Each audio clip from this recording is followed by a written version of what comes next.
Hi guys, ako nga pala si Warren. Binibenta ko tong ako na to, si Gojo Satoru, na naka-gravity fruit. Kaya gravity fruit ang ginawa ko rito kasi bagay sa Gojo yung gravity.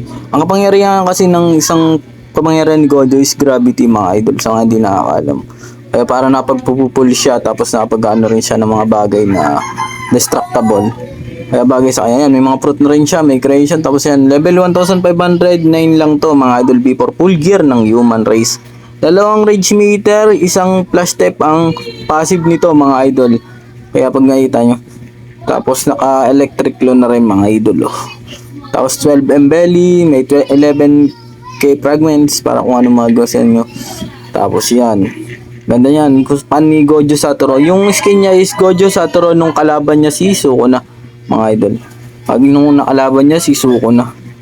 Ganda kasi ng skin na nakalaban niya si Sukuna kaysa yung pang ano yung normalize ko lang na Gojo Satoru. Kaya sa mga gustong bilhin to, PM ako comment, papalo and share mga idol. Salamat sa mga support.